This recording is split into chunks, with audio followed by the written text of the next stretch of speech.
주님이 가르쳐 주신 기도, 주기도문이라고 보통 얘기합니다. 이 주기도문은요, 주님이 일방적으로 제자들에게 자, 내가 주니까 너희들은 이 기도를 애워야 돼 이렇게 말씀하시지 않았습니다. 이 기도는 주님이 먼저 제자들에게 가르친 것이 아니라 제자들이 주님에게 요청해서 주님이 알려주신 기도입니다. 그래서 동일한 본문을 기록하고 있는 누가복음 11장 1절에 보면 그 배경이 나오고 있습니다. 예수께서 한 곳에서 기도하시고 마치심에 제자 중 하나가 여짜오되 주여, 요한이 자기 제자들에게 기도를 가르친 것 같이 우리에게도 가르쳐 주옵소서. 주님이 기도하고 난 다음에 그 모습을 제자 중 누군가 유심히 본 것 같아요. 그런데 또 하나 올라온 게 뭡니까? 저 세례 요한은 자기 제자들에게 기도를 가르쳐 주는데 우리 예수님께서는 기도를 안 가르쳐 준다는 거죠. 그러니까 우리에게도 특별한 우리만의 기도문이 좀 있었으면 좋겠다라고 생각하면서 주님 앞에 기도를 가르쳐 달라고 요청한 것 같습니다. 말씀의 정황상 누군지 가르쳐 주지 않지만은 아마 호기심 많고 열정적인 베드로일 확률이 거의 90% 정도 되죠. 그래서 주님이 이 요청에 의해서 주님이 가르쳐 주신 기도, 그 기도를 우리에게 이야기해 주고 있습니다. 그 기도는 여러분 알겠지만 5문장으로 되어 있습니다. 한번 보실까요? 첫 번째는 하늘에 계신 우리 아버지여 이름이 거룩히 여김을 받으시오며, 두 번째 나라가 임하시오며 뜻이 하늘에서 이루어진 것 같이 땅에서도 이루어지이다. 세 번째 오늘 우리에게 일용할 양식을 주시옵고, 네 번째 우리가 우리에게 죄 지은 자를 사해 준 것 같이 우리 죄를 사하여 주시옵고, 다섯 번째 우리를 시험에 들게 하지 마시옵고 다만 악에서 구하시옵소서. 사실은 여러분 아시겠지만 이 주기도문을 하루에 다 설교하는 목사님은 없습니다. 보통 한 문장 기도를 한 주에 설교하고 그래서 한 5주 정도 나눠서 하는데 저는 그냥 오늘 하루 다 하려고 해요. 왜냐하면 한 주 한 주 5주를 하면은 주기도문을 우리가 알지만 너무 깊게 들어가면은 이 기도를 하다가 맥을 놓칩니다. 그래서 오늘은 우리가 이렇게 주기도문을 하지만 이 주님이 가르치는 기도를 하면서 어떤 주님의 그 마음을 생각하고 어떤 주님의 핵심을 기억하면서 이 기도를 해야 되는지에 대한 맥을 잡아드리도록 하겠습니다. 그래서 오늘은 짧지만 여러분들이 주기도문이 단순한 주문이 아닌 정말 하나님이 원하시는 기도를 하면서 어떤 마음을 가지고 기도를 해야 되는지에 대해서 말씀을 좀 나누도록 하겠습니다. 먼저 하늘에 계신 우리 아버지여 이름이 거룩히 여김을 받으시오며라는 부분을 합니다. 자, 첫 번째 기도는 하나님의 이름을 부르면서 기도가 시작된다는 것이죠. 여러분 기도의 시작은요, 그 내용을 받으시는 하나님의 이름을 부르는 순간 기도가 시작돼요. 어떤 사람은 제단에서 기도할 수 있지만 어떤 사람은 삶의 자리에서 기도할 수 있고 어떤 사람은 정말 삶의 벼랑 끝에서 기도할 수 있고 또 어떤 사람은 정말 이 광야에서 기도할 수가 있습니다. 근데 그 모든 삶의 자리는 틀리지만 기도의 시작은 언제부터 시작되느냐? 하나님 아버지의 이름을 부르는 순간 기도가 시작된다는 것이죠. 여러분 기도의 원칙, 하나님의 이름을 부른다는 것이 우리는 쉽게 이해되지만 사실은 누구나 하나님의 이름을 부르지는 않습니다. 로마서 8장 14절로 15절에 보니까 무릇 하나님의 영으로 인도함을 받는 사람은 곧 하나님의 아들이라.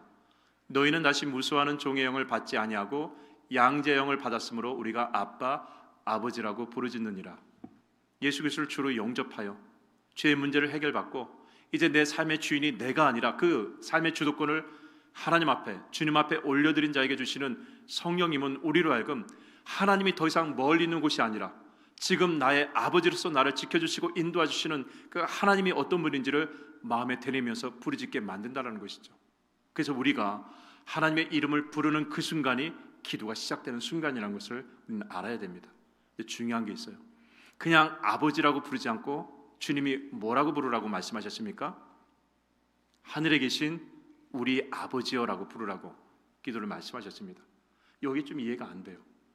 아니 내가 지금 답답한데 내가 지금 너무 힘든데 지금 무엇인가 이거 풀어내야 되는데 갈 길이 막혔는데 하늘에 계신 하나님 아버지가 중요한 것이 아니라 내 옆에 계신 하나님 아버지가 중요하지 않습니까? 근데 하늘에 계신 아버지는 너무 멀어요. 너무 멀리 있는 것 같아요. 그럼에도 불구하고 하늘에 계신 아버지라는 호칭을 사용하도록 우리에게 말씀해주고 있습니다. 여러분 이게는 어떤 메시지가 있을까요? 나에게는 지금 내 옆에 계신 하나님, 내 옆에서 나를 도와주시는 하나님이 필요한데 왜 저 멀리 영적으로 이렇게 멀리 떨어져 있는 하늘에 계신 아버지라고 그렇게 부르도록 할까요? 하늘에 계신 아버지라는 뜻은요, 다 지켜보고 계신다라는 것입니다. 다 보고 계신다라는 거예요.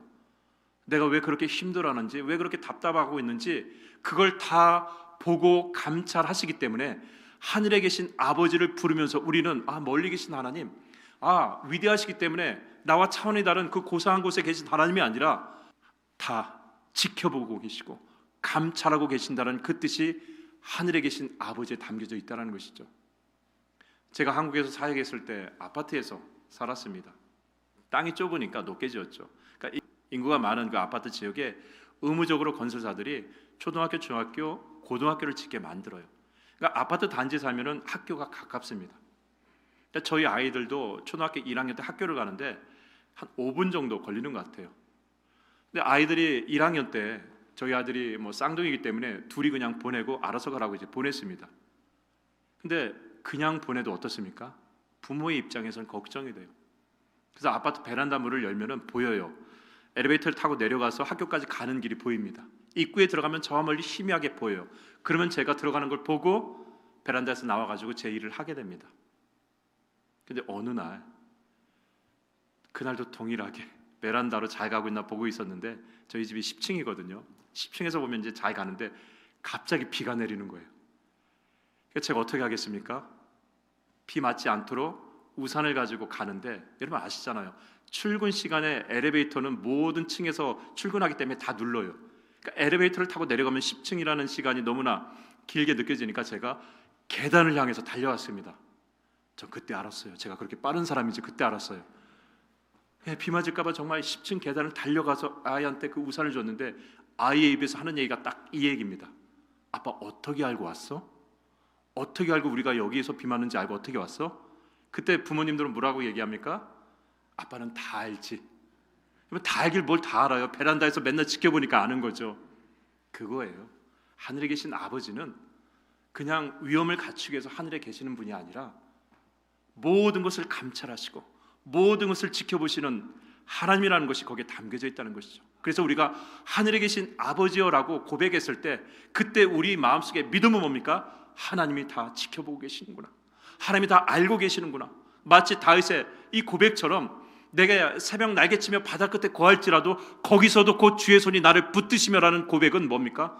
다 보고 계시는 하나님, 다 지켜보고 계시는 하나님, 다 아시는 하나님이라는 그 믿음이 있기 때문에 다윗이 그 쫓기는 10년의 여정 가운데서도 고백할 수 있는 것입니다. 내가 새벽 날개치며 바다 끝에 거해서 아무도 나를 도와줄 것 같지 않은 그 상황이라 할지라도 곧 거기서도 주의 손이 나를 붙잡아 일으켜 세운다라는 고백을 할 수 있는 것이 바로 뭐냐?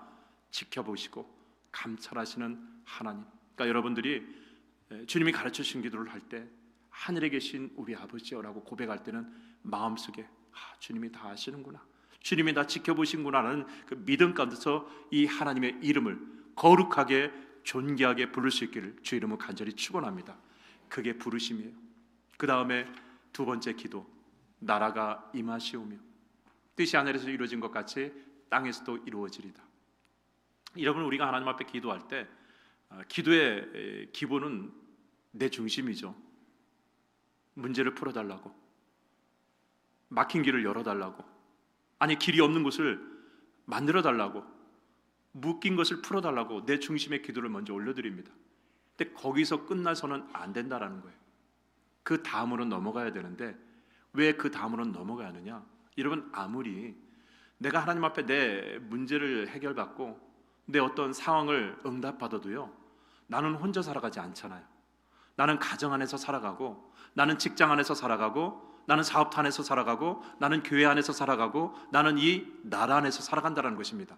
그래서 내 가정이 흔들리면 내가 아무리 응답받아도 나는 불행해요. 내가 아무리 내 개인적인 기도 제목을 하나님 앞에 응답받아도 직장이, 사업터가 흔들리면 나도 흔들립니다. 아무리 내가 기도에 응답을 받아서 건강하고 물질적으로 풍요하다 할지라도 내가 발딛고 있는 이 나라가 무너지면 나도 같이 무너지는 거예요.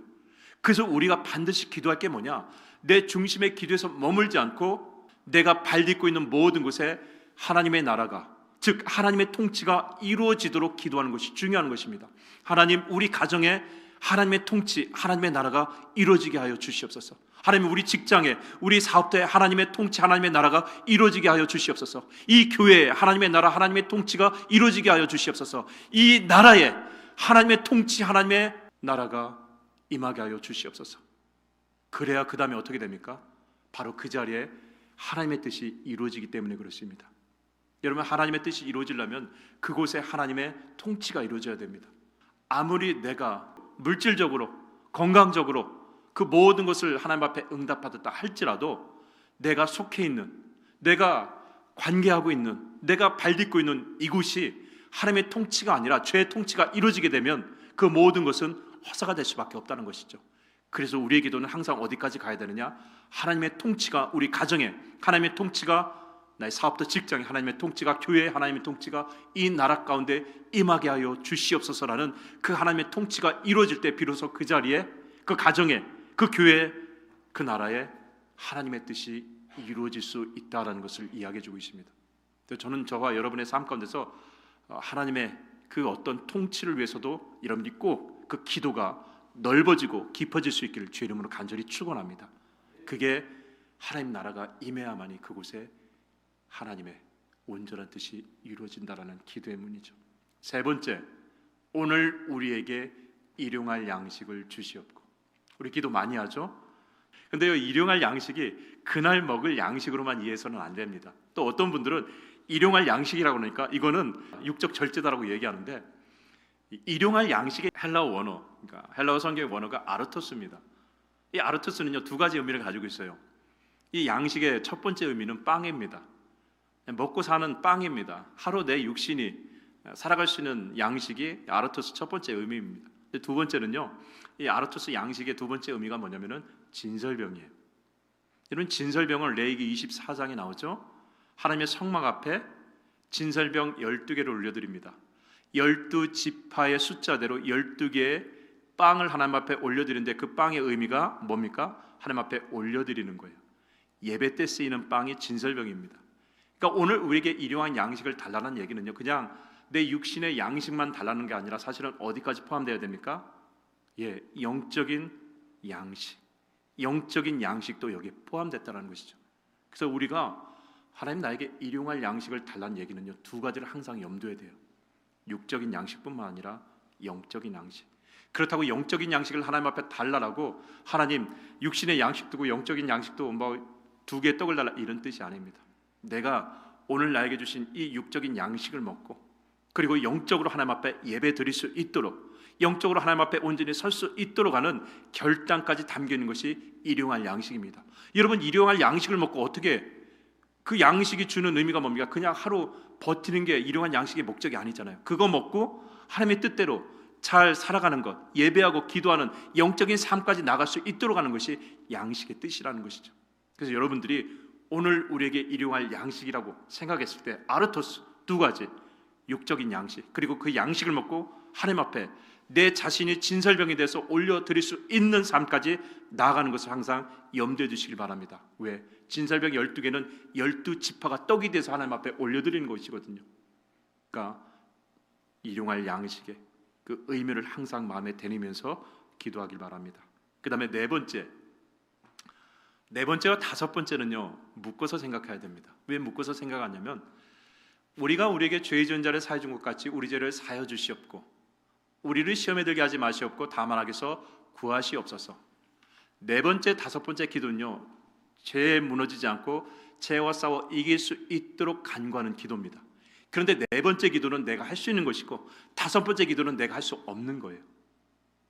자, 네 번째, 우리가 우리에게 죄의 전자를 사해 준 것 같이 우리 죄를 사여 주시옵고 용서를 주님은 말하고 있는데, 이건 우리가 죄와 싸워서 이길 수 있는, 우리가 할 수 있는 것이라고 얘기를 합니다.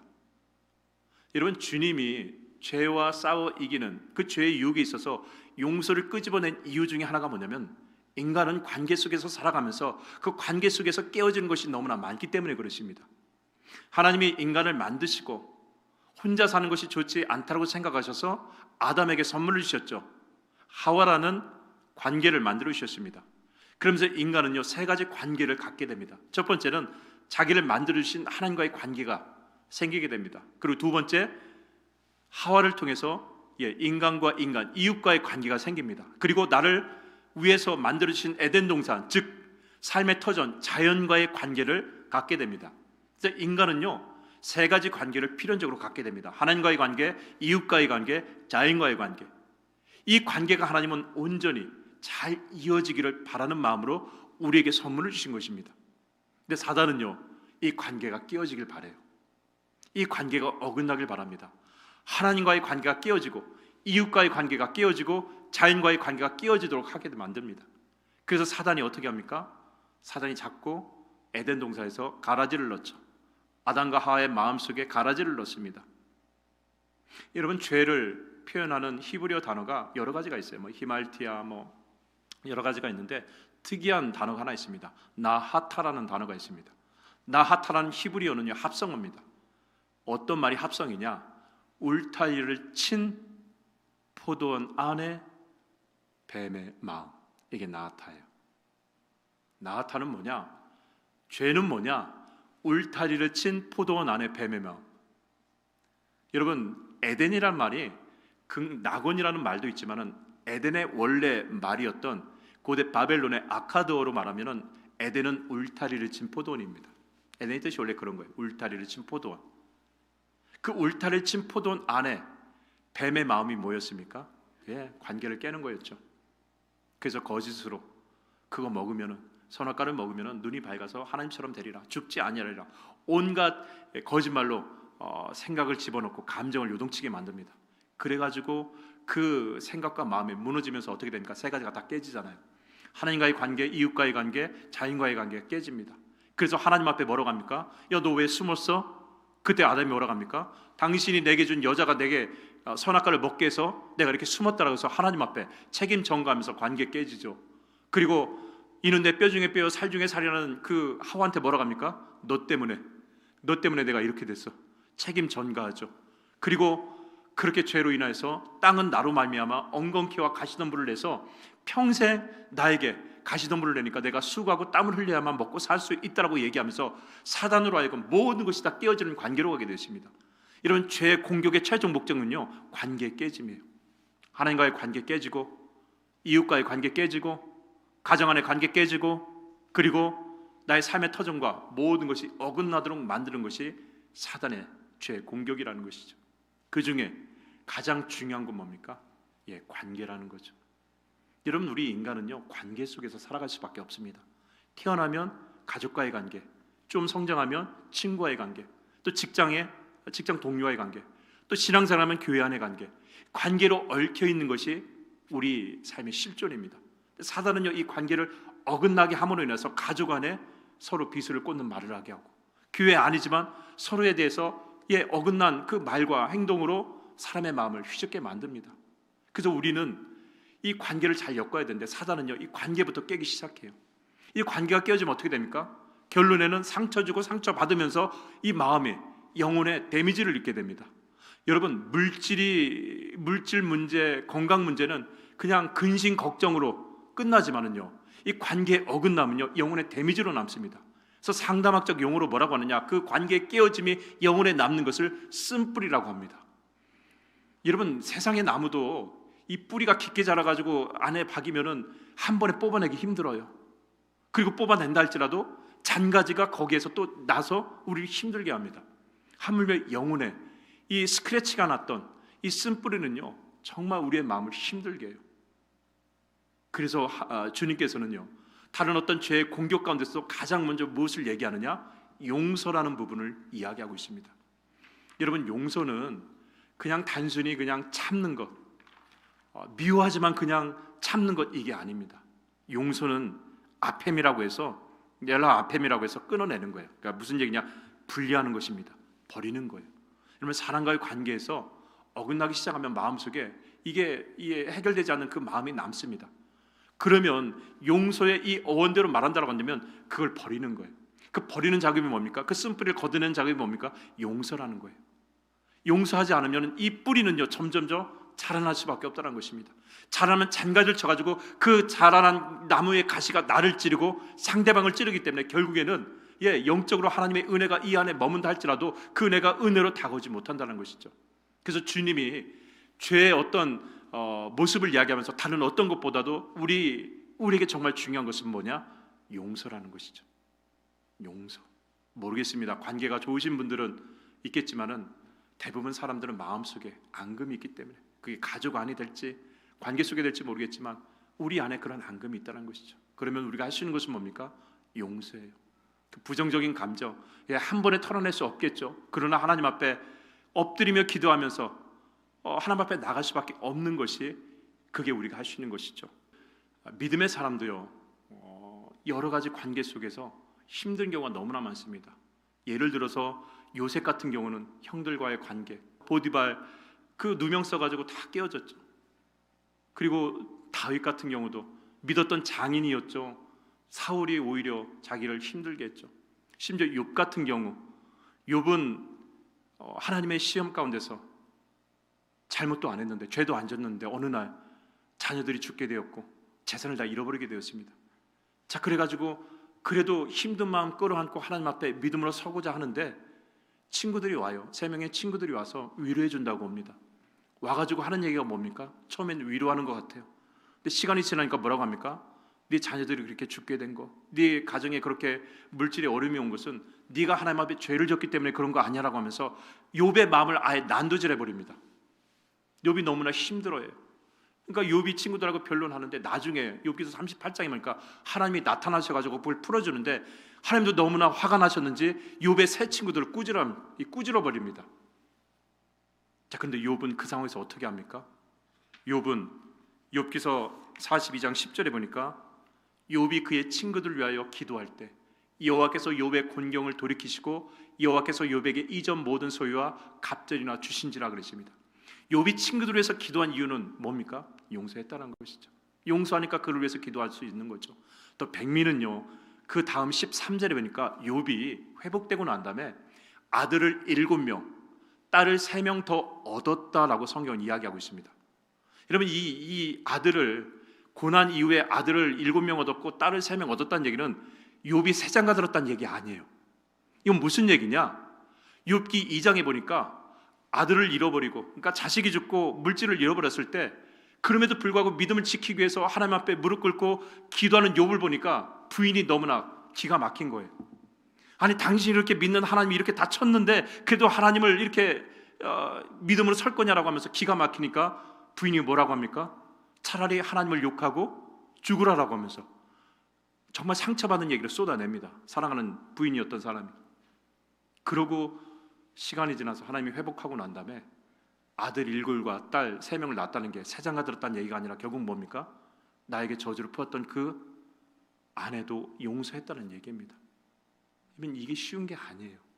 그러나 우리가 해야 될 수밖에 없는 것이 용서라고 주님 말씀하시는 것이, 그렇지 않으면 내 안에 가시가 나를 찌르고 다른 누군가를 찌르기 때문에 우리가 할 수 있는 것은 용서라고 말합니다. 그리고 다시 원점으로 돌아서 5번째 기도. 그럼에도 불구하고 내가 할 수 없는 죄 공격에 있어서는 어떻게 합니까? 마지막 기도, 마지막 본문 한번 보여주시겠습니까? 아니, 5번째 기도문 한 번만 보여주시겠습니까? 앞으로 좀만 넘겨주시면 좋겠습니다. 한 장만 더. 우리가 우리에게 죄 지은 자를 사해 준 것 같이 우리 죄를 사해 주옵시고, 내가 할 수 있는 부분이지만 5번째 기도, 우리를 시험에 들게 하지 마시옵고 다만 악에서 구하시옵소서. 내가 할 수 없는 시험에, 그 시험에 있을 때 우리가 할 수 있는 것은 기도라는 것이죠.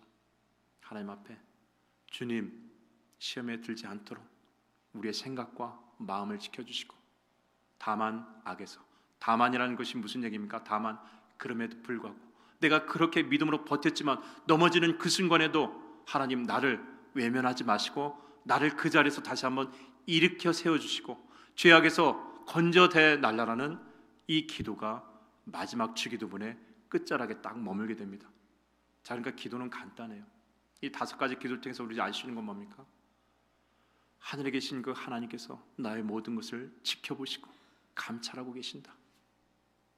그 하나님께서 나의 기도에서 끝나는 것이 아니라 내 삶의 주변에 하나님이 직접 통치하셔서 그곳에 하나님의 뜻이 이루어질 수 있도록, 그리고 그 뜻이 이루어진 그 자리에서 나의 육신만을 위한 양식이 아니라 그 양식을 통하여서 내 영적으로도 하나님 앞에 온전히 나아갈 수 있는 영적인 산 재물 같은 양식으로 하나님 앞에 올려드리고, 그리고 내가 할 수 있는 죄 문제에 대해서는 내가 철저히 내가 싸워나가고, 그러나 내가 할 수 없는 것에 대해서는 하나님 앞에 끝까지 은혜를 간구하면서 믿음으로 부르짖는 기도가 주님이 가르쳐주신 기도라는 것이죠.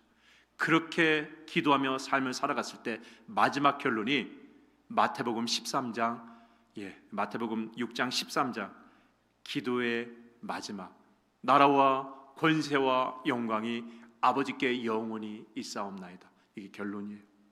여러분, 하나님 앞에 영광 돌리는 것은요, 내가 하나님 앞에 어떤 드러난 무엇인가를 했기 때문에 그 업적으로 하나님의 영광이 드러나지 않습니다. 아주 심플해요. 힘들 때 하나님 믿으면서 하나님 이름 부르짖고, 그리고 그분의 나라가 임하도록 내가 하나님의 나를 위해서 기도하고, 그리고 내 먹고 사는 문제뿐만 아니라 그것을 통해서 더 하나님 앞에 영광 돌리기 위해서 진설병같이 나를 하나님 앞에 올려드리고자 하는 그 영적인 결단, 그리고 내가 죄의 문제에서 싸울 수 있는 것 싸우고, 그렇지 못한 것은 하나님 앞에 간구하면서 살아가는 그 삶의 내용이 바로 하나님의 영광을 올려드리는 삶이라는 것을 잊지 않기를 주의 이름으로 간절히 축원합니다. 주기도문은 바로 그런 거예요. 거창한 기도가 아니라 하나님을 의지하며 끝까지 믿음으로 살고자 노력하고 고군분투하는 영적인 삶의 내용을 우리에게 요청하시는 기도인 줄 믿습니다. 우리 이제 눈을 감고 우리 주기도문 다시 한번 되뇌이면서, 우리 주기도문이 단순한 어떤 주문이 아니라 내 삶을 이끌어주는 삶의 내용이라는 것을 기억하면서 우리 같이 고백했으면 좋겠습니다. 같이 기도합니다. 하늘에 계신 우리 아버지여, 이름이 거룩히 여김을 받으시오며 나라의 임하옵시며 뜻이 하늘에서 이루어진 것 같이 땅에서도 이루어지이다. 오늘날 우리에게 일용할 양식을 주옵시고, 우리가 우리에게 죄 지은 자를 사해 준 것 같이 우리 죄를 사해 주옵시고, 우리를 시험에 들게 하지 마옵시고 다만 악에서 구하옵소서. 나라와 권세와 영광이 아버지께 영원히 있사옵나이다. 아멘.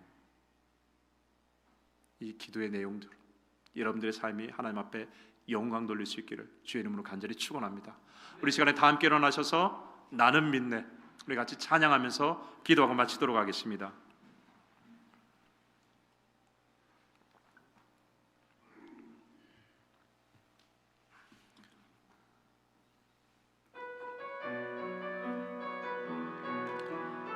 내게 허락하신 시련을 통해 나의 믿음도 강하게 자라나고, 험한 산과 골짜기 지나는 동안 주께 더 가까이 나를 이끄시네. 내가 겪는 시험이 어렵고 힘겨워도 내 주님보다 크지 않네. 내 앞에 바다가 갈라지지 않으며 주가 나로 바다 위 걷게 하니 나는 믿네. 주의 능력으로 내 삶 새롭게 되니 나는 믿네. 주의 능력으로 담대히 나가리라. 주와 함께 싸워 승리하리라. 날마다 믿음으로 나 살아가리.